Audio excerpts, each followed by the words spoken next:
again. At 1 p.m., we have, that's 1 p.m. Pacific time. All these times are Pacific time. We have House Arrest, Into the Hidden Abode of Women's Work, with Jenny Brown, Liza Featherstone, Kathleen Reeves, and Kathy Weeks as the moderator. And on Sunday at 1 p.m. Pacific time, we have National Security After a Viral Pearl Harbor, which is a phrase that the media has used. Daniel Bester, Nikhil Singh, Jean Moorfield, Andrew Basevich, Adam Gatachu, and yours truly will moderate. And we'll talk about a left version of national security, if such there be. And last, before I get into introducing our contributors tonight, I want to mention something about how we fund Red May. We a festival whose slogans are be a communist for a month or take a vacation from capitalism doesn't get a lot of institutional funding. In fact, it gets zero institutional funding. How do we put on such a big festival, you might wonder? Well, we put it all on a credit card at the beginning of the month. And then during the month of live events, I get up in front of the audience every night. We have 4 events a day. And I say, we're trying to pay off the credit card. And it usually works. Amazingly enough, it worked last year and so forth. Well, this year, we don't have a live event to do it in.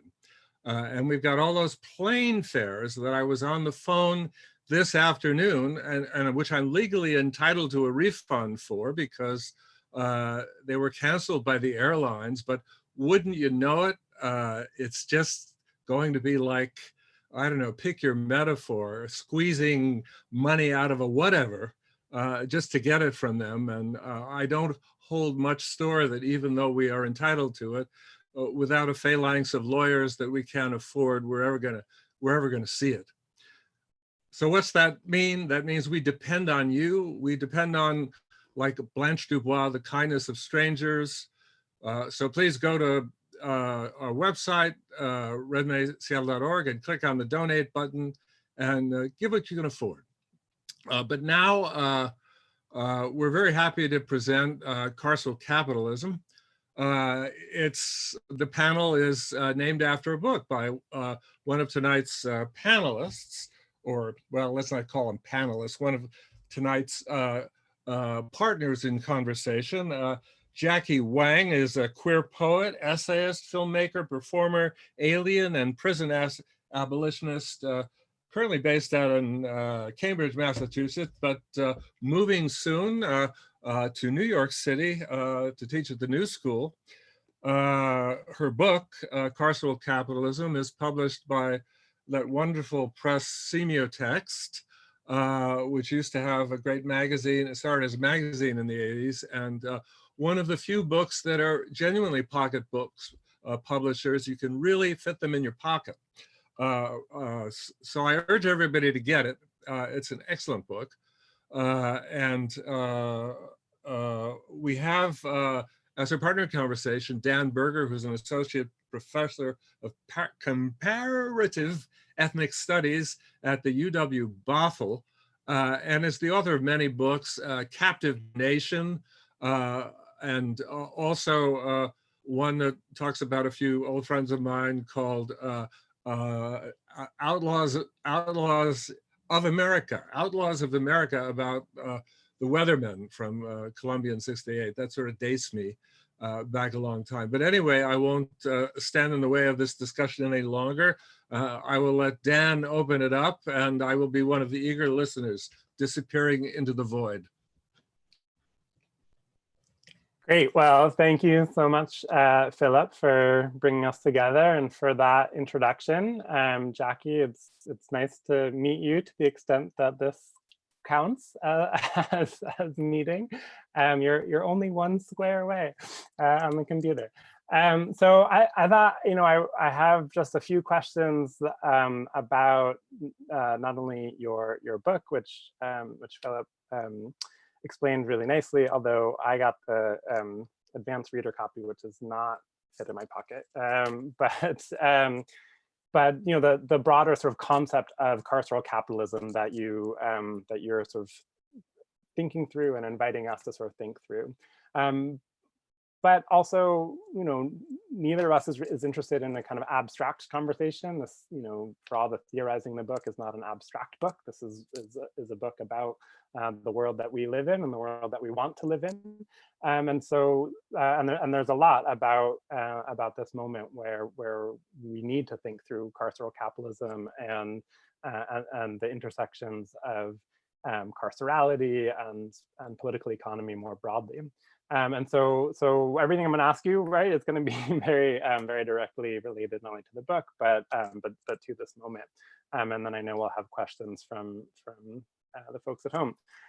So let me just sort of jump right in and ask you to sort of help us think through this concept of carceral capitalism.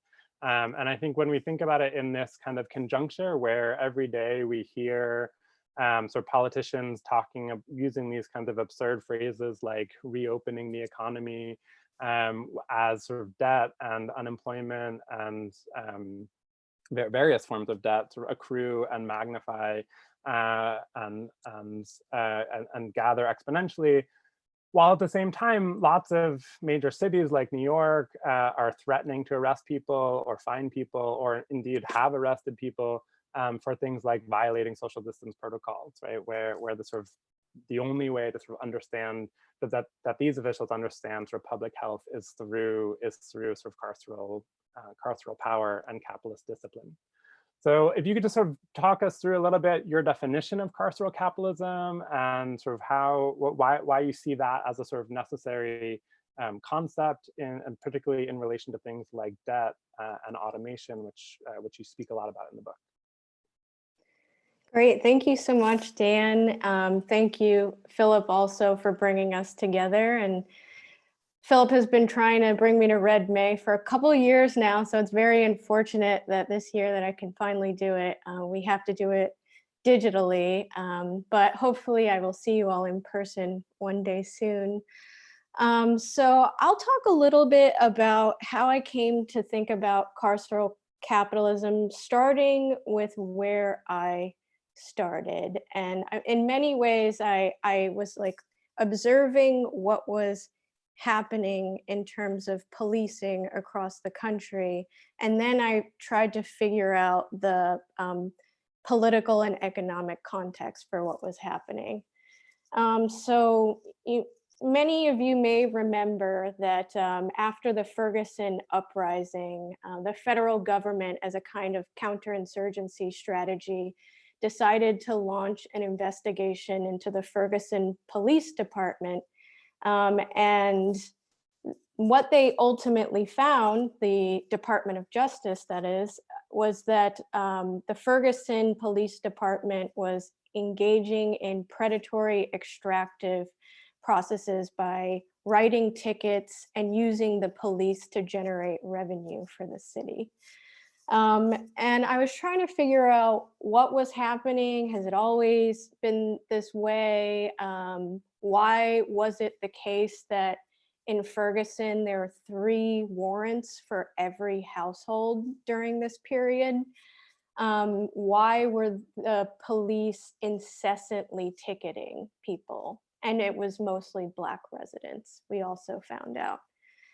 And what they discovered was that the financial manager of Ferguson was in direct correspondence with the police chief, telling the police department how much money they needed to raise to fill revenue gaps.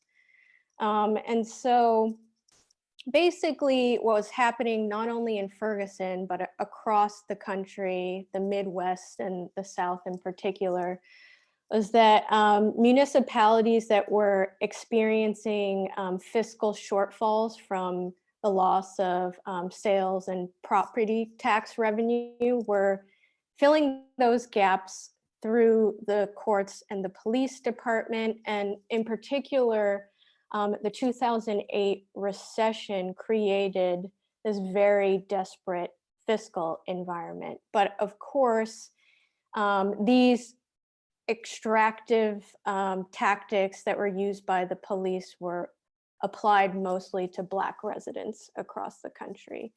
So rather than make the police departments cut their budgets, their livelihood was tied to their ability to extract from residents. So that was the kind of backdrop that created this very explosive situation in Ferguson. I mean, residents couldn't even move about the city that they lived in without being harassed by the police. And so when I was thinking about the political economy of prisons and police, I really wanted to account for not only, municipal debt, or, the ensnaring of residents in debt through these schemes to extract from them through excessive ticketing, but also the way in which debt itself is a carceral instrument, in that the creditor owns the future of the debtor. So I was also looking at, the conditions that led to the 2008 financial crash, and a lot of it was preying on people of color who were first-time home buyers, targeting them for so-called, and this is the term that the banks use, ghetto loans, that hooked people into mortgages with a certain low interest rate, and then after a certain period of time, that interest rate would expire, their mortgage payments would go up, and their houses would be foreclosed, and they would be dispossessed of their houses.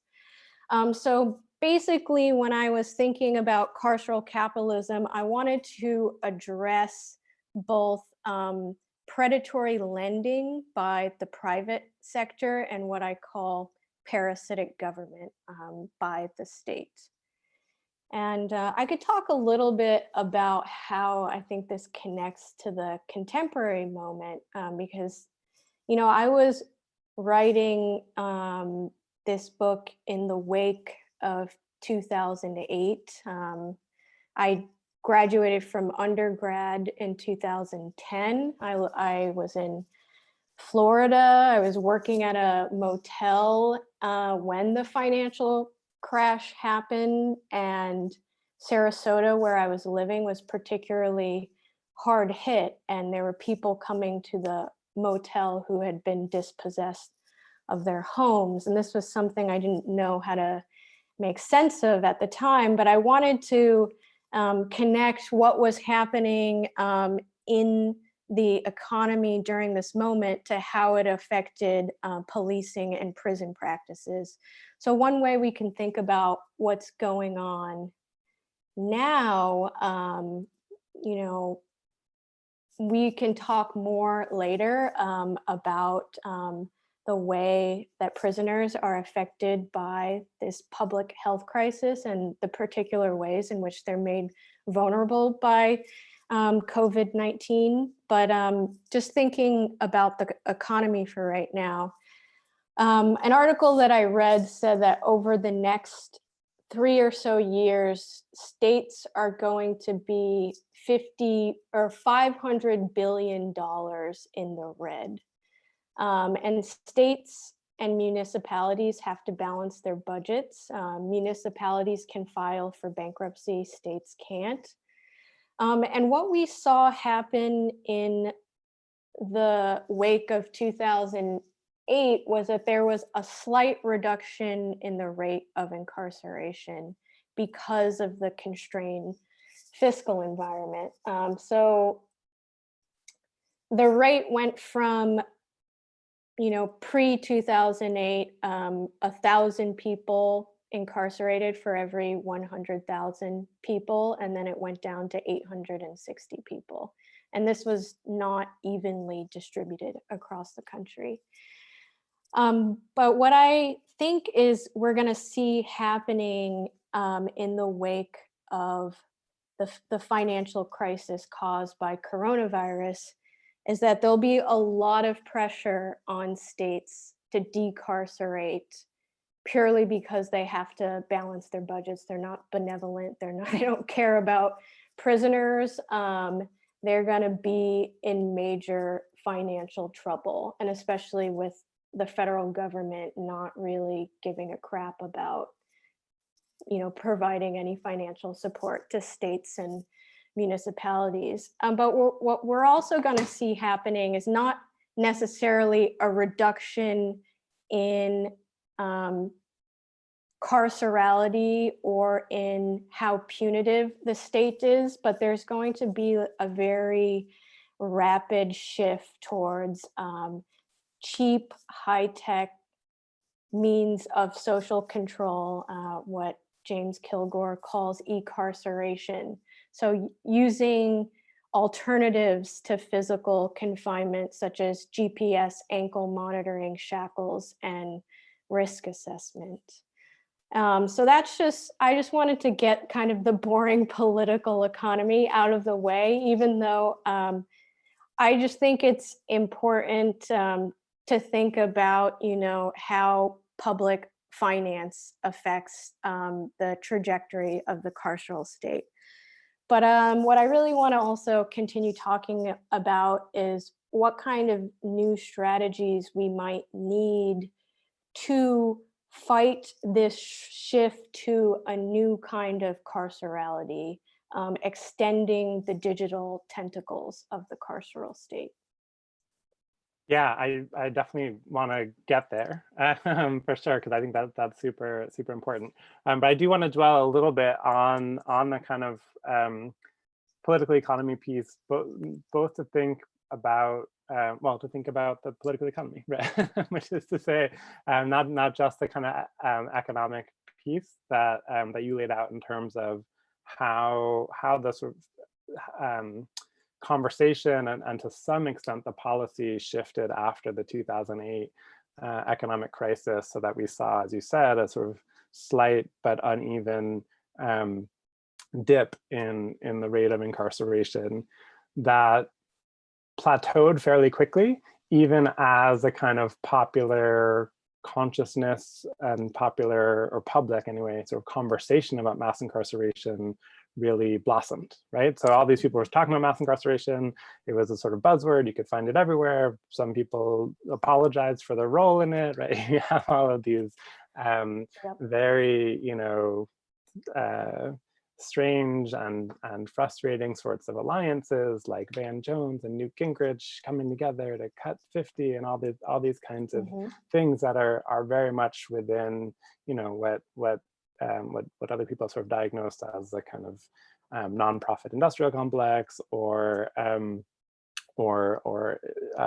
what Kay Whitlock and Nancy Heitzig and others have talked about in terms of the bipartisan prison reform as this kind of inside the beltway sort of smoke and mirrors sort of maneuver that is sort of maximizing a conversation, trying to take hold of a conversation, but actually working against the kind of substantive structural changes that would meaningfully even make a dent in mass incarceration, much less get us closer to a kind of abolitionist politic. And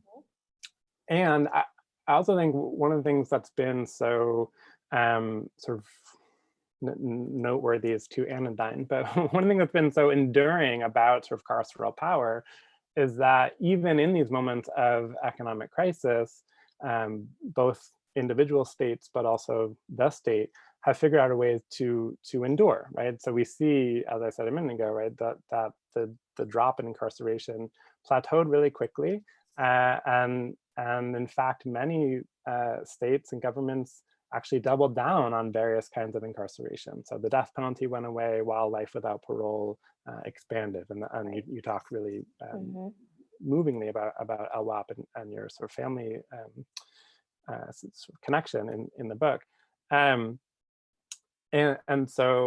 I want to sort of to talk about that a little bit, right? And sort of think through that a little bit more. And I think it gets us back to the sort of political economy question and how the state fits in, right? And I'll just say sort of one more piece of this before turning it back to you, right? But many of us who do this work really get frustrated at how quickly many people, even people on the left, make this kind of, convenient but inaccurate sort of causal argument that mass incarceration is because of private prisons, or that private prisons are driving prison growth, or that the prison industrial complex as a concept means that all of this is happening because of private prisons or because of prison slave labor, and all these things that we know are just not true, right? That private prisons are, less than 10% of the overall system, that most of the labor that happens inside is not done for private companies, it's done for the state or for the social sort of reproduction of the institution itself, et cetera, right? And your book is very clear on that. And so I'm wondering how we can, or how you sort of see the role of, the capitalist state, or what many of us, right, personally, I'll say it this way, personally, right, I've moved to talking talking a lot more about the carceral state as a concept rather than the prison industrial complex, because I want to center the role of the state, and how sort of prison policing and surveillance are these exercises in state formation and state building. And so that even the most sort of penny pinching politician isn't going to meaningfully cut the number of people that work in prison, isn't going to close prisons, isn't going to reduce the number of people who are incarcerated or who are subject to carcerality. And so I just wanted to sort of bring that into the picture a little bit more, reinforce it, I guess, in our picture, and how you see the sort of state being a kind of, central and sort of immovable actor, right? Whether it's, as a central and immovable actor that really refuses to give up that, this kind of violent power in terms of policing and incarceration, even as a conversation about it can, in these kind of public mea culpas might enjoy a certain kind of popularity. Yeah. Thank you. So I'll start with the question of reform, because that's where we kind of started with your question. So thinking about the, so-called bipartisan support for criminal justice reform, you find these, budget hawk libertarians teaming up with liberal Democrats, finding this common ground, reaching across the aisle, nonprofit industrial complex getting a piece of the action as well. But what you see happening is, all of the efforts are usually spent on addressing so-called nonviolent offenders, casualties of the drug war, which there's a growing consensus that this was a major policy mistake and marijuana is being legalized across the country. And so it is a kind of surreal moment and a kind of horrifying one for abolitionists, because what you also see happening is that there's this increased punitivity towards so-called violent offenders. So, states reinstating the death penalty, maybe a few people will be released who are arrested for nonviolent drug offenses, but everyone else who's caught up in the dragnet of the carceral state is considered undeserving of not being in prison. And I think that this is particularly insidious, and we can also talk about how this would affect how we even frame campaigns to free prisoners in times of coronavirus. But one problem that I see is that it actually doesn't get at the root causes of mass incarceration. So if we think about political economy, Ruthie Gilmore writes about the buildup of the, military Keynesianism and then a shift towards using the buildup of prisons to generate jobs and absorb surplus capacity from the Cold War. And so there's a restructuring of the US economy. Black workers were shunted from the labor market.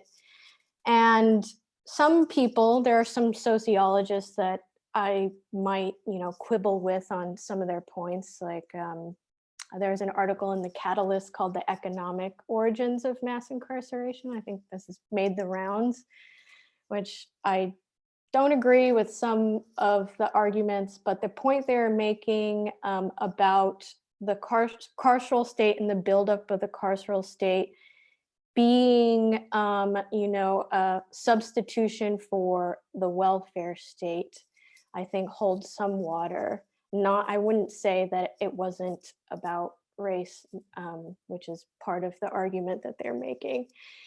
So in some ways, what these libertarians are arguing for is not at all the thing that abolitionists are arguing for. So abolitionists want to abolish the conditions that make prisons necessary. The fact that, you have people who don't have any access to the means of subsistence, either because they're not integrated into the formal economy or they're criminalized. Libertarians would say, like, we just want to let the market take care of everything. I think most abolitionists think that, we should have robust redistribution, guaranteed access to housing, food, education, healthcare, these things.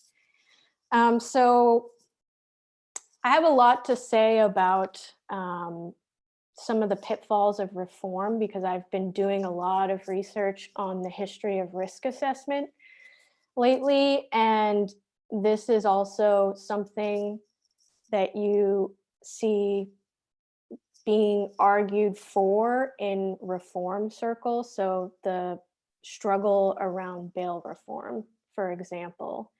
Nonprofits like the Vera Institute want to replace money bail with a risk assessment based system. And it's created some real impasses in terms of organizing. So for example, what was happening in California around SB 10 and replacing money bail with risk assessment. And then I'll go to the role of the state now, because this was something that I was kind of like banging my head against the wall to figure out, and I'm thoroughly confused again now. I think I figured out some things about what was happening. I read about the capitalist state and the use of the state to facilitate redistribution upwards. So using, for example, the police and the courts to extract from poor people of color to then pay the creditors who are giving the municipalities loans, and to maintain their credit ratings, etc. And so I was trying to understand that mode of extraction, not necessarily as capitalist accumulation directly, but a kind of roundabout form of capitalist accumulation using the state to facilitate that process of extraction. And one way that I think of it, drawing on the legacy of Black power and thinking about the analytic of internal colonialism.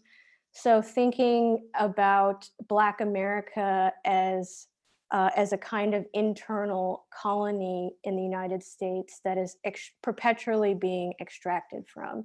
And we could also say the same thing about Native American communities, and particularly access to natural resources. And so I was trying to understand the relationship between capitalism and the state. And, I'm a millennial. So for my historical memory, I've only ever known a state that redistributes upward.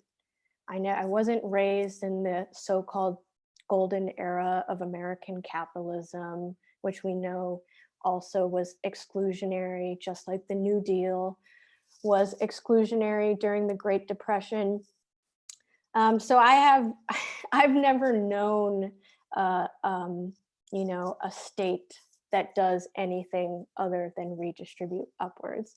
And so I think one of the issues that I am trying to think about now that, the question of universal basic income is on the table with coronavirus, and thinking about redistribution is if it is possible in the United States to have a truly redistributive state. Because I'm also, I was raised in anarchist scenes, so I tend to think, no.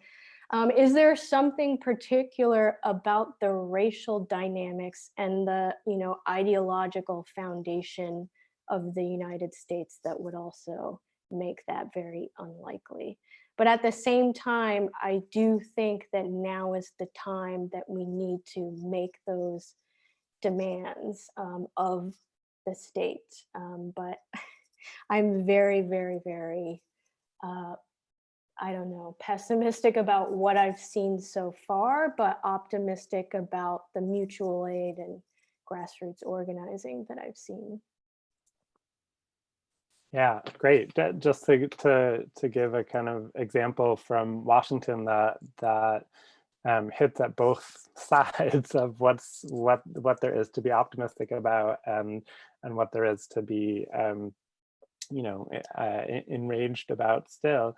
There's been a number of people and groups that since this pandemic began that have come together around mutual aid, sort of in several different areas, but including around trying to decarcerate, right? So trying to sort of pressure the state to reduce the number of people incarcerated, and to do that in the interest of public health and under the directives of public health, which is to say focus on elderly and medically vulnerable people, right? As we know, who is most likely to become ill or die from COVID-19. And obviously we see similar campaigns happening around the country, and I think the groups like COVID-19 Mutual Aid was one of the sort of local efforts, but also sort of in partnership with others, and even succeeded, particularly after one major protest at a prison in the state, as well as several other less noticed protests at prisons in the state. Finally, the governor sort of came out with this plan to say, he was going to engage in a careful, safe reduction of the prison system, put out this resolution that said, we know people over 60 are especially vulnerable. We know people with health conditions are especially vulnerable. And therefore, we're going to engage in a targeted release of some nonviolent drug offenders. And so even in acknowledging the problem and clearly naming, right, who is most at risk, we see this kind of punitive mindset hold on, right? And this kind of ideology of bipartisan prison reform, right? That it's only the so-called nonviolent drug offenders who even warrant any kind of consideration, be up for consideration. And so I want to sort of both give that as an example of the kind of mutual aid efforts that people are organizing, and the ways that even, or perhaps in some ways especially in so-called liberal states or with liberal governors, the state is sort of holding on to a kind of punishment at all costs mentality, as the rate of infection and as the number of deaths in prison skyrocket, right? We have thousands of people infected, hundreds of deaths. I'm sure not the most recent anymore, but in some ways, particularly shocking, right? A couple of days ago, this 30-year-old Native American woman, I think her name, Andrea Circlebear, who was arrested last month, who gave birth in prison, attached to a ventilator this month, and then tested positive for COVID-19 and then died a couple of days ago, right? And precisely because the state had ignored her vulnerabilities. So I just wanted to to sort of give a little bit of that local context, and this connects, you know, a lot to some of the conversations you have in your book about life without parole, and about particularly your essay that's kind of at the center of the book, against innocence, right? As a way, and the sort of problem of innocence, as a way of sort of thinking through a kind of prison reform, right, or approach to incarceration. Yeah, that is a great thing, a great issue to raise right now in particular, because I think there are some traps that we could fall into, but there's been a lot of people pushing back against the narrative of only releasing the so-called low-risk offender. I don't have any problems with emphasizing differential vulnerabilities to coronavirus, but you cannot, you know, say that someone who is so-called high risk, who is elderly, for example, shouldn't be released, you know, relative to someone who is low risk, who's elderly. Like, I think that partitioning people into, you know, these categories of high risk and low risk will create a trap that will be, you know, virtually impossible to get ourselves out of in the future, because we've capitulated to the terms of the carceral state, which is this, you know, the state categorizes people in terms of risk. There was actually a really great article that I read recently titled 3 Reasons Advocates Must Move Beyond Demanding Release for Nonviolent Offenders, in quotation marks, by Micah Herskin. And one of the points that was made in this article is that, you know, the ways that the category itself, these categories are constructed, are racialized, and all of these inequalities and power dynamics are embedded in the categories themselves.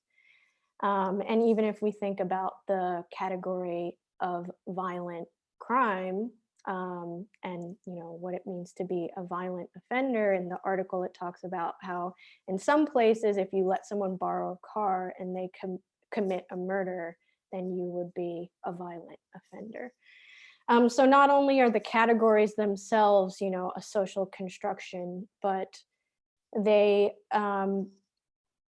also, you know, do a lot of damage in terms of making us think that these categories are natural. So when we think about risk assessment tools and how they actually calculate risk, and especially with risk assessment tools that are used in the domain of bail, they basically calculate sociological factors. So your housing stability, your employment stability, your family ties, your community ties, marital status. Basically, if you're socially marginalized, you will be considered high risk. And so if we capitulate to this, you know, low high risk framework, then we're basically saying that they're right in how they categorize people. This is also something that Ruth Wilson Gilmore talks about in her article, Abolition, Geography and the Problem of Innocence, which is in Futures of Black Radicalism. I just wanted to make a quick shout out, since I have supreme hosting authority now, to some of the work that my comrades are doing. And I will just share screen. Okay, here we go.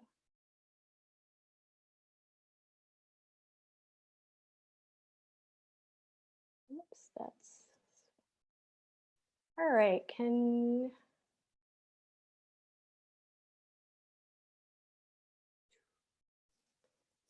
looks like,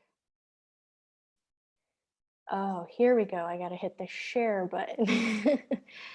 I just wanted to plug the campaign that GLITS, Gay and Lesbians Living in a Transgender Society, are doing right now. So they have a GoFundMe to raise money for LGBTQ plus people who are being released from Rikers Island. So all of the money that you send to this GoFundMe page will go towards transitional housing for people who are being trans and gay and queer people who are being released from Rikers.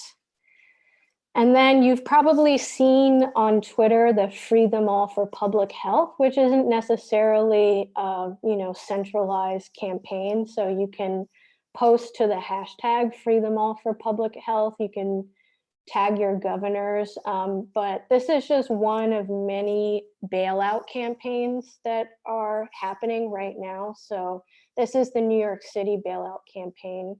So you can Venmo COVID Bailout NYC or PayPal for bailout funding, PayPal me/COVID Bailout NYC.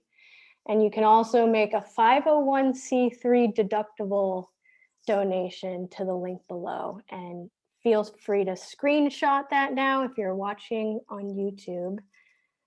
And then lastly, this is kind of an initiative that's being undertaken by nonprofits, but it's specifically targeting the prison telecommunications industry. So as someone who has a brother who's incarcerated, who uses JPay, and JPay is owned by Securus Technologies, it's really important now that people who are in prison can contact their families and loved ones regardless of whether or not they can pay.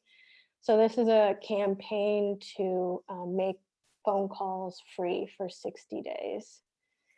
And I have a lot to say about the prison telecom industry, but we can talk about that later here. So there are lots of mutual aid campaigns that people are doing that have been really inspiring. I get depressed thinking about how social reproduction, so the maintenance of life itself, so often falls on women of color to do that labor. And I do really appreciate and am inspired by mutual aid initiatives, but I also think we need to redistribute some of this labor by making demands on the state to, for example, pay nurses more and let people out of prison. Yeah, exactly. No, I think that's very well said. And it has been heartening, even though everything is terrible. It has been heartening to see the number of campaigns that have actually been trying to do both things, right? So figure out ways to develop these kinds of mutual aid networks while still, pressuring the state to do even a modicum of the right thing, right? As the infection rate skyrockets. I want to bring in a couple of the questions that have come in. Someone asked you to go into more detail about the risk assessment format, in particular how abolitionists should prepare to confront that. And that also sort of ties into some of the things that you write about in terms of surveillance more broadly in the book. So risk assessments in particular, but if you want to sort of start to bring in a kind of abolitionist response to the expansion of surveillance, that would be great as well. Yeah, I'll just start by plugging some inspiring work from the Stop LAPD Spying Coalition. And I went to a talk yesterday on Zoom from a member named Harry who was presenting on their work. And I'm really heartened by the fact that activists have found strategies to actually stop the use of predictive policing. So recently, they got the LAPD to stop using the Predpol software. And that kind of organizing is very important now that, you know, the public health emergency has created this free-for-all in terms of dragnet surveillance. There's a built-in justification for the intensification of surveillance, and it's not at all guaranteed that it'll disappear when the virus goes away, if we find a vaccine. So I'll just start by plugging their work. So thinking about risk assessment, it's actually been around since the 1930s, and it was first used in the domain of parole to try to determine who is safe to parole. And it was barely used at all until the post-war period. It really starts to pick up in the 60s. So some of the research that I've done has been on the first bail reform movement. It started in the late 50s, but really took off in the 60s.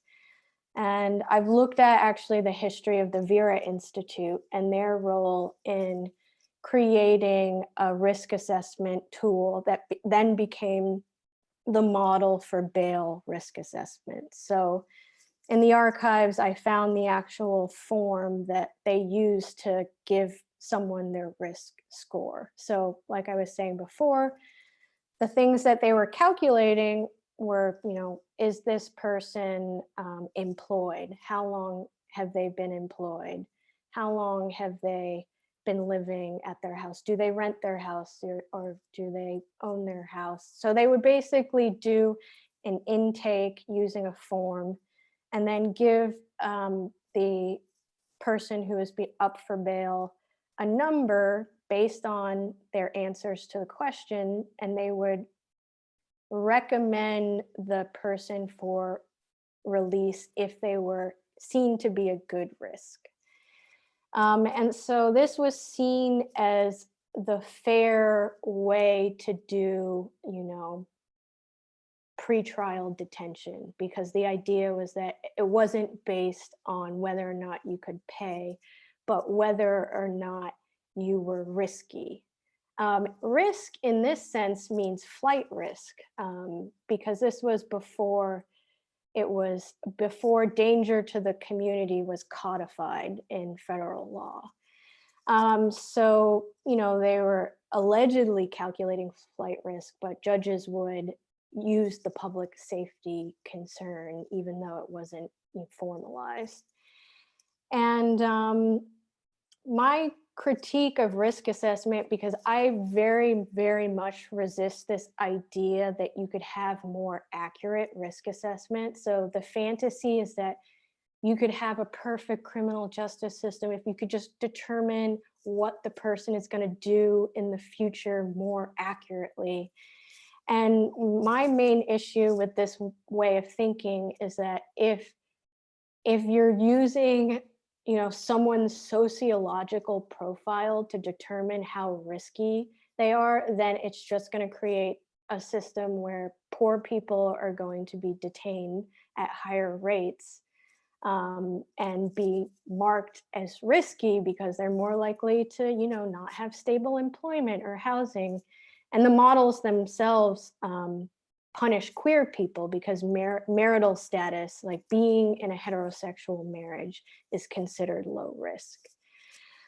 So I actually don't think you can have really good risk assessment, because this ignores, you know, the social conditions that produce a situation that requires the criminal justice system in the first place. So in terms of abolitionist strategies, I think, you know, like work that the Stop LAPD coalition are doing around stopping the use of these predictive tools, I think that that is going to become an increasingly important fight to have and necessary, especially since risk assessment and e-carceration is a cheaper form of carcerality than physically confining people. But I don't think that it's necessarily less punitive because, you know, GPS ankle monitoring shackles turn someone's home into a prison cell in a sense because of the intrusiveness of the state and the way in which that person's family or loved ones are affected by the state surveillance when people have these shackles on them. Exactly, and it's still the guard labor of people to apply the shackles and monitor the shackles, and you know, the prison guard as social worker sort of function that has always been there in parole and probation sort of dimensions, only becomes more central, right? So there's no real change to the role. It's just sort of shifting the onus of incarceration from state-run institutions to people's private homes, as you said. Yeah. And what about there's another question about the kind of passive prison decarceration by budgetary necessity that you said at the beginning. Do you have a sense of, someone asked for what that is going to look like, and to which I'll add, are there other kinds of sort of abolitionist responses that in addition to the ones that we've talked about, that you see being sort of particularly useful in sort of pushing back against that model of decarceration? Yeah, so I'm very cautious of making the budgetary argument in a normative kind of way because of the way in which it reinforces a libertarian kind of ideology. So if we think about, you know, like shrink the state could be interpreted as, you know, we don't want a welfare state. Coronavirus, this is a great opportunity to get rid of the welfare state. And, you know, with the libertarian, you know, kind of angle, we would also decarcerate because that's state spending that's inefficient and we don't want to waste. We don't want to pay taxes. We don't want the taxes to go towards that. So I am cautious of making the it's cheaper argument because I'm like, wait, no, the state should be doing more in terms of investing in education, healthcare, Medicare for all. So it's very tricky to, yeah. And I hear, you know, a lot of people picking up that line because it's so palatable. You know, that's why it has the bipartisan support. It's like, it saves money, but actually doing truly redistributive policy, addressing hundreds of years of compounded racial inequality is going to be expensive. So I'm very wary of making that argument. But in terms of what I think it'll look like, I don't think it's necessarily going to be, you know, like a benevolent kind of, we are taking up the cause of reducing mass incarceration. I think there'll be cuts. And one area that I'm concerned about is thinking about what's happening with coronavirus, shutting down in-person visits, which is something that prisons have been trying to phase out. And prison telecom companies will often try to get prisons that they're being contracted by to phase out in-person visits, you know, in order to make sure that all communication between prisoners and people on the outside is mediated through their expensive communication channels. So I think that that's something that could potentially, they might just be like, we don't have the money to restart in-person visits. And, you know, you've all gotten comfortable switching to the HomeWave app and using the JPay tablets. So I do worry that there'll be like a, you know, more of a barrier between prisoners and the outside world in that sense. But I think that if there's a reduction in the rate of incarceration caused by the fiscal crisis that we know is coming, it will probably result in attempt to take up the cheap digital means of surveillance, like the e-carceration path. So it's like, oh, maybe we don't need so much pretrial detention if we just put these ankle monitoring shackles on people. That's my concern in terms of how this so-called decarceration, which actually isn't, you know, reducing carcerality, might look like. Right, exactly. There's a, I think he's a sociologist, Reuben Miller, who talks about this as carceral devolution, right? That it's just sort of shifting, or Alessandro De Giorgi talks about it as transcarceration, sort of moving from one aspect of one site from the carceral state to another site, right? It's not actually shifting the balance of power.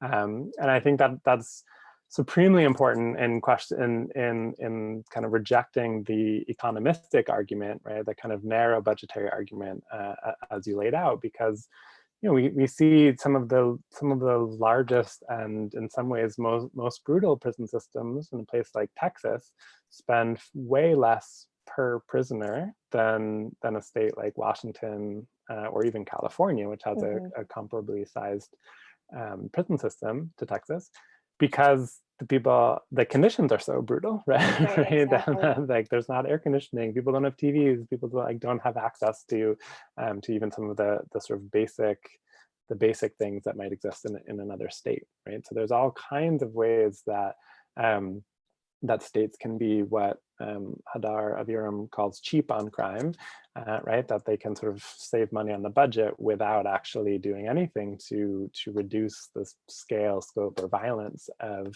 their carceral practices. So yeah, I think you know your point is supremely important, right? That I think we can make a budgetary argument that is about what does a moral budget look like, right? And what are the demands of a moral, humane, ecologically sustainable budget? And I think that you know might in fact be a sort of powerful locus to organize from, rather than a kind of fiduciary budget argument, right? of how much is being spent, or this sort of you know deficit trolling concern, etc. I think that's very well taken, and as well your point about all of the changes that are being made now in the context of a kind of pandemic emergency, being ones that we're going to be living with for a long time, right? And I think that's, and we can particularly see that in terms of what's happening in jails, prisons, and detention centers, as communication has been massive. Well, as visits have been canceled, and struggles over communication are quite profound, right? And I think there are some positive openings that we might build from, right? Where I think campaigns like one that you highlighted earlier have gotten, you know, JPay to do like 5 minutes of free calls a week or whatever, like these kinds of ridiculous sort of token measures at human connection. When I think, you know, that I think give us this mandate to show, right, that communication should be free and a human right for all people, incarcerated or not. Because I think, you know, to the extent that this will ever sort of be over, that anything that these systems have gotten away with during the pandemic are things that we're going to have to fight and overturn quite vigilantly. There's a couple other questions that have come in that I wanted to turn to. Someone asks, do you see abolitionists, quote, prison alternative work such as transformative justice that excites and inspires you? Someone asked that from a Carceral Capitalism book club that you might want to know that such a book club exists. But also sort of asked both of us to respond to that. But I'll let you go first. Yeah, I mean, I would be interested in hearing more from you, Dan. I am inspired by transformative justice, and I know I know of the critiques of restorative justice as, appropriating indigenous knowledge and having a kind of self-help ethos, but there are groups like, the Audre Lorde Project, even Insight, Women of Color Against Violence. Like, these organizations were hugely influential on me and my political formation when I was very young. I haven't been, a part of that work. I also have many critiques about accountability processes, and I don't know. I came out of an anarchist scene, and there's a very particular accountability model that I don't think was always helpful for survivors. So I have personal experiences with, that as from the survivor side of the equation, not necessarily the community mediator side of that. But certainly I think that it's, creating infrastructure that creates an alternative to calling the police is very, very important. And I'm inspired by what I see, but I also see how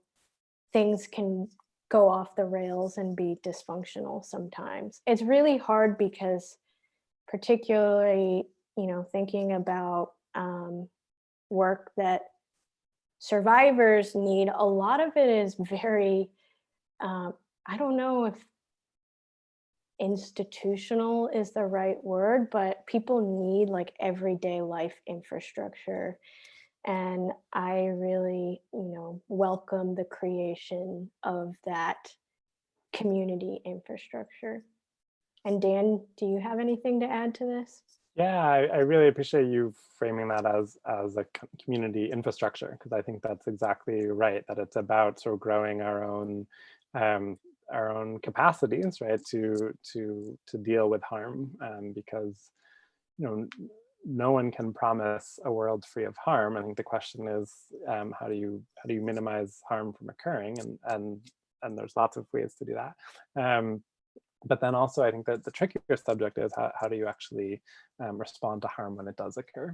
And I think you laid out, the sort of challenges and opportunities to it really, really nicely. I'm, really inspired by the work of someone like Miriam Kaba, who does a lot of these sort of capacity building and infrastructure building sort of processes for doing like community accountability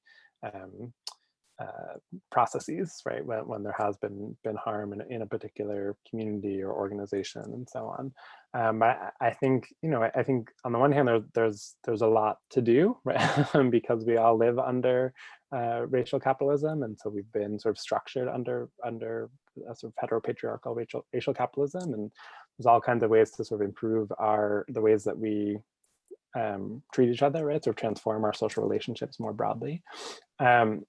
And I think we won't be able to alternative our way out of the carceral state and carceral capitalism, right? And so I'm always interested in the ways that we can join those two conversations of, thinking about models of transformative justice. And I would definitely call people's attention to this new book, Beyond Survival, edited by Ejaris, I hope I'm saying the name right, Ejaris Dixon and Leah Lakshmi. That provides these different kind of case studies of transformative justice from around the country. That might be good sort of examples, but I think we always have to sort of join that conversation with the conversation about how are we actually closing prisons, getting people out of prison, making sure people don't go to prison. And by prison, I mean jails, prisons, detention centers, incarceration, right? The whole system. Because too often those two kind of aspects of abolitionist work or sort of anti-prison work more generally are separate when they need to be, right? So the same process, right? That alternatives themselves are not enough and won't ever be enough to actually get the state to stop doing, to stop committing violence and stop committing harm. Someone also asked, what are abolitionist strategies to advocate for education funding without reinforcing the, quote, innocent child? That's a great question. I mean, I think a place to start, a very, very, very like first step is there's no reason why you should have police officers in schools. And, you know, there's a lot of work that's been done on the school to prison pipeline as well that talks about how literally schools are a place where youth are being fed into the prison system and being primed to stay there their entire lives. So that's a good place to start. Take cops outside of prison. I have a lot of thoughts on education policy. It's very, very, I don't know if it's a little bit too technical of an answer, but I think the big problem with the education system is that it's tied to property taxes. And so you have a situation where based on, you know, where someone lives, where they're born, where they grow up, the resources of the school are totally tied to the wealth of the neighborhood that they're from, the jurisdiction. And so I actually think that whole system should be abolished in terms of thinking about how schools are funded. There should be equal funding per student in public schools. And I'm critical of charter schools as well, which probably goes without saying.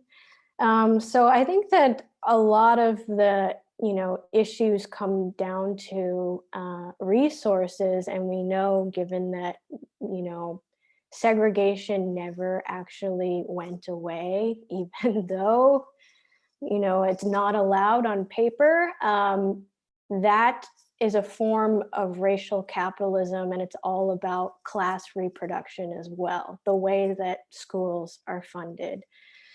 So in terms of what I think needs to happen, I think that whole system of financing schools needs to be completely scrapped, and there should just be equal funding for students. Yeah, great. And I still remember listening to this interview with now former, but at the time current political prisoner named Ray Luca-Vassar, who was talking about his own, doing an interview from prison in the 90s, and Ray spent about 30 years in prison, including in several super maximum prisons. He was in this ADX Florence, which was one of several kind of experimental prisons of maximum isolation that sort of paved the way for Guantanamo, and just particularly brutal forms of confinement. And this was because he was incarcerated for his involvement in a kind of militant anti-imperialist organization called the United Freedom Front, and retained his kind of commitment to a kind of radical socialist anti-imperialist politics. But anyway, so someone was interviewing him and asking about his own sort of his own path and political consciousness, and he talked about being very moved to action by, he was a veteran and was in Vietnam, and that was a sort of politicizing moment for him, and seeing how US soldiers responded to the people in Vietnam, and then coming back and seeing that sort of magnified again. And in both direct and sort of proxy wars that the US was engaged in Southern Africa, in Central America, and elsewhere. And he had this phrase that stood out to me at the time, where he said, all children are innocent. And it stood out to me precisely because I had been sort of reared in similar, sort of anarchist circles, as you talked about, and felt very attuned to a kind of critique of a kind of innocence politics. And I think it is also true, right? I mean, parenthood has inculcated me to some of that as well. And part of the problem is that so many of the world's children have never been afforded that kind of innocence, right? And who gets to be considered innocent, right? And the ways that, particularly when it gets sort of coded in issues of kind of education, the kind of deservingness is always, innocence is always tied to deservingness, and deservingness is always tied to property tax, right? Where you can afford to live demonstrates how innocent you are, how deserving you are. But I don't know, I think there is something to actually just being able to affirm and defend like that notion that all children are innocent, right? And that part of what we're fighting for is that so many of the world's children are never afforded that chance, right? In Gaza or anywhere else, right, where we see such violence of imperialism and racial capitalism. But I also am a big believer in that. That we have to recognize a number. Well, I think this is also something that Ruthie Gilmore talks about, right? That the world we want is the world we need, and so that a number of the kinds of popular campaigns that we've seen in the last several years for things like universal healthcare and for things like a Green New Deal are actually abolitionist endeavors, right? The problem is that many of the participants don't always know that, right? They don't always see themselves as engaged in a kind of abolitionist work, or they may not see that kind of connection. But if we can build a society where people's needs are met around healthcare and housing security and food security and so on, that and join that with a kind of frontal assault on shrinking the carceral state and the kind of political economy that upholds it. That is how we get to abolition, right? That there's not sort of abolition as like poof, right? This kind of moment that happens. But in fact, the more that we can sort of join these campaigns and link these campaigns to a critique of kind of carceral power and the sort of carceral political economy, the more that we are actually sort of moving in concert, right? The more that we are sort of recognizing that the world we want is the world we need, right? And that all of these things are connected. Yeah, there's maybe a couple of things that it's funny because as you were talking, I suddenly heard the voice of my young anarchist self when I was like, I was overhearing myself from the perspective of my young self. I hated school. And I made my parents read the Teenage Liberation Handbook when I was a teenager to try to convince them to let me drop out and get a real life and education. So it's funny hearing myself now saying, oh, we need to, have equal distribution of the funding for public schools. I was like, wait a minute, what about critiquing compulsory education, period? So I would also add that we need to rethink pedagogy and not just have schools be these kind of places where class is reproduced in schools. Schools shouldn't be a place where people are being prepared for exploitation by capitalists as well. And I'm very much opposed to, market logics controlling every dimension of education, which, now I think about it mostly on a university level, like how market logics control what gets funded in the university, but it's also the same, just thinking about primary education as well. It's like, do we want to prepare kids to be like good coders to be cheaply exploited by Facebook? That might not be where the funding should go. So I would add that as well. And like I said, I'm still trying to work out all these issues that I have with, my perspective now, and thinking about, well, what would I say to this if I were like 17 and I'm like, I hate high school. Totally. No, I think we are always battling with our 17-year-old selves, right? how we have abandoned or let down or rewarded that teenager. Yeah, I think that point is supremely well taken, right? Because I think we see schools, but even elite schools as well as non-elite schools being set up very, very purposefully to reproduce capital and to reproduce carcerality, right? So some people are being schooled into being prisoners, and some people are being schooled into being guards, and some people are being schooled into being the managers of guards and prisoners, right? And I think that's even sort of built into the architecture of the school itself. I lived in Philadelphia for about a decade, and there was actually a sort of fancy, very desirable school in West Philly that University of Pennsylvania had helped build or had some sort of control over, and its architecture was totally carceral, right? It was fenced off. It had these kind of tiered structures where the classrooms were on the tiers, and so you could just sort of imagine, right, the sort of guards walking the tier and looking down on the children when they are allowed out into sort of public, right? And this was the quote unquote good school, right? This was the school that had some property taxes in that neighborhood up, right? And so I think your point is 100% 100% right, that we're not, as we fight for that kind of redistribution of resources and power, we also are fighting for the transformation of resources and the transformation of power.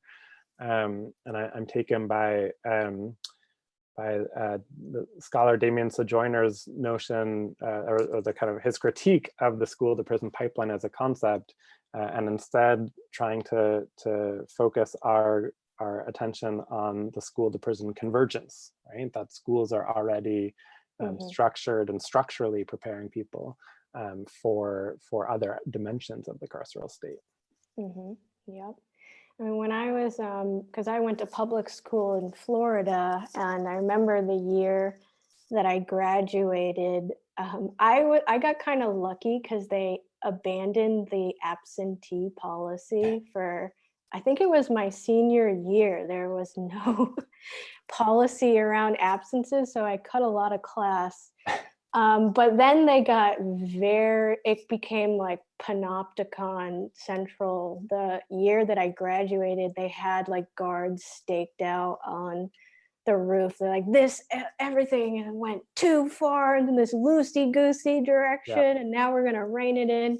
And it became this like hyper policed space. But even thinking about the transition to online education that's happening now, I've been reading about these new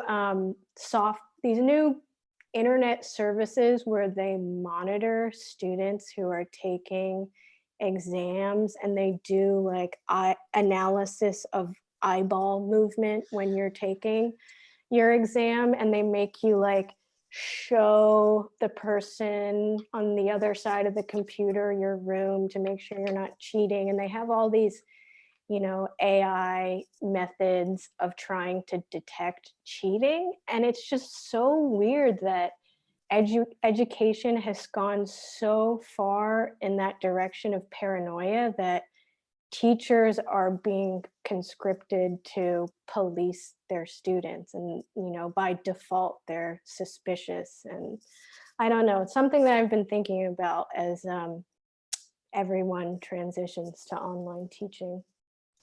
Yeah, absolutely. Two more questions that have come in. How do we get populations that are protected by the criminal legal system or benefiting from it, such as white, cishet, wealthy people who see prisons as integral to their reality? And how do we get gentrifiers and protected populations into prison abolition work without giving into neoliberal tactics? Okay, so the first one is, how do you get people who have a stake in the perpetuation of prisons to get on board with abolition? Yeah, I think that's what both questions are. Yeah. Yeah. Okay. I think it'll be hard.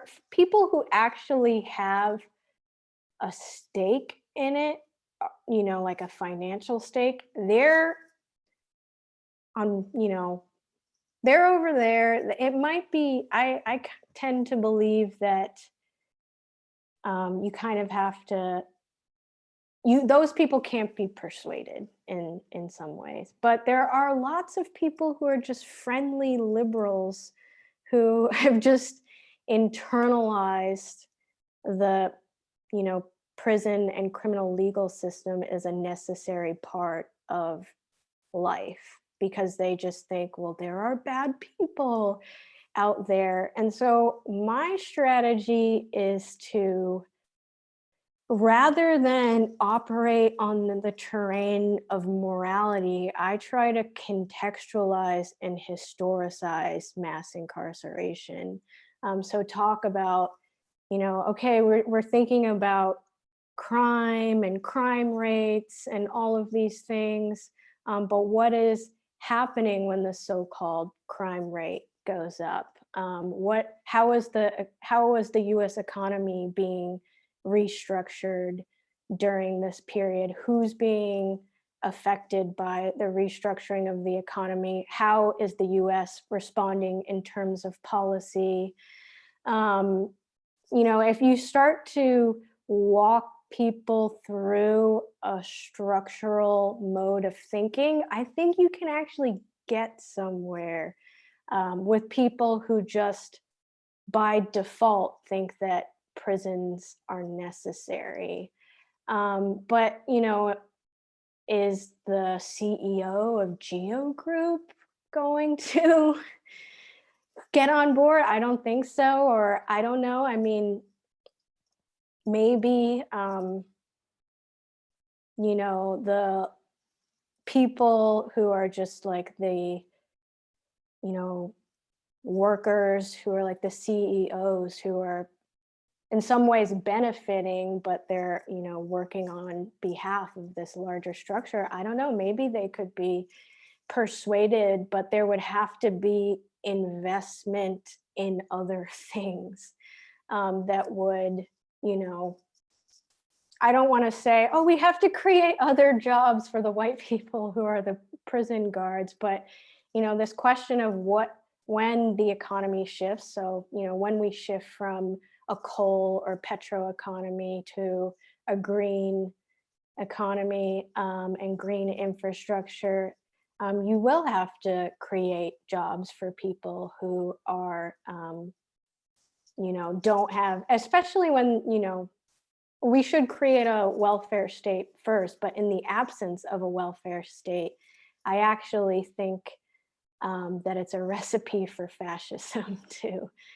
You know, just it's like, I don't know. In some ways, I'm like, we actually have to deal with the, you know, even the racist white working class in this country. Yep. And I think that the Green New Deal has to also think about parts of the United States that are just, there's just nothing in terms of sources of livelihood. Yeah, exactly. Dan, I've just magically floated in here from the no space, that just listening to this interesting conversation that I kept thinking, yeah, I want to, but you know, when you're talking about, you preferred referring it as the carceral state rather than the prison industrial complex in terms of what you wanted to stress or emphasize. The word that always hit me the hardest in terms of the absolute astonishing thing that has happened in America in 4 years is the word gulag, which of course Ruthie Gilmore used in her book. And somehow I don't still hear enough, because what it says to me is something like this. If you look at, well, you had Attica 40 years ago, you had Soledad Brothers, a lot of things about the racism and brutality of prisons were already, one could find out about, one could mention then.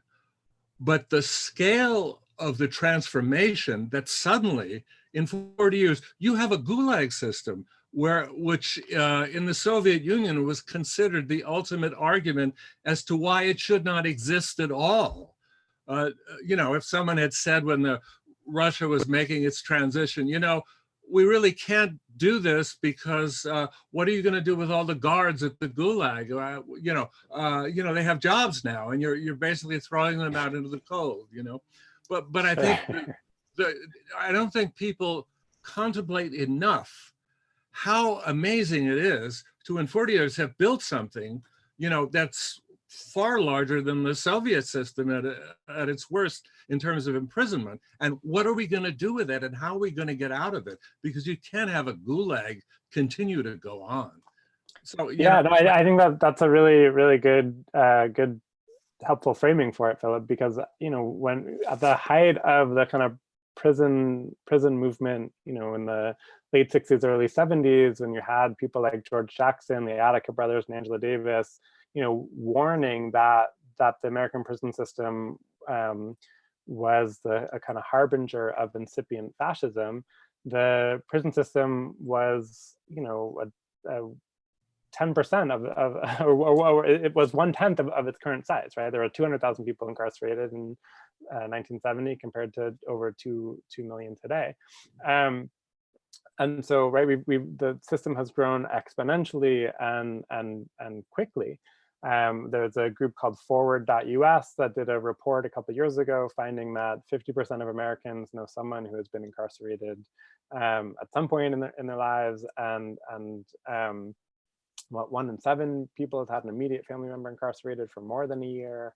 1 in 34, a loved one incarcerated for 10 years or more. And so I think part of how we shift things, right, is that we have this sort of massive, you know, sort of interlocking system that affects, you know, nearly all of us, and yet the conversation has been driven by a handful of people who are largely, you know, not impacted other than being governors of that system. And so I think part of how we shift that conversation, right, is by, you know, currently and formerly incarcerated people and people who have loved ones incarcerated or detained, being able to share our stories, right, and talk about that, and talk about what incarceration has meant to us, right, and the various ways that it has extracted our labor and our money, our time, and the abuse that it has caused to our families and our communities. And I think that shift, right, really starts to get us to the kind of human conversation that we should be having, right, about what happens when this many people are subject to this kind of brutality. And I think it precisely speaks to your point, Philip, right, that abolition is not just the abolition of these, you know, discrete individual institutions, but it's the abolition of the society that would rely on those institutions as a form of sort of normal governing affairs. I had another thought also when Jackie was talking about the ankle electronic systems of control. I was thinking of the uneven systems of the uneven transition from disciplinary society to a society of control. I mean, if you think about where the 3 places you would hate to be the most at the moment, they would be prison, cruise ships, and nursing homes, which are in a certain way these kind of parallel Fordist institutions, kind of factory-like, very, very mass production, and which is what a lot of their problems in insalubriety is, and you know, the problems. The reason they're such incubators is because essentially they're understaffed, people are crowded together, and so forth. You know, and so it looks like taking people out of that and putting the ankle monitors on is some sort of humane improvement, but to me it also smacks of the reintroduction of, for example, in Taylorism in Amazon, where you have people who are monitored, where they have the wrist bracelets that control how that buzz how long it takes for them to go from one package to another. So one is able to reinstall Taylorism or other things on a kind of higher level with all the enhancements of AI and other things. So, yeah.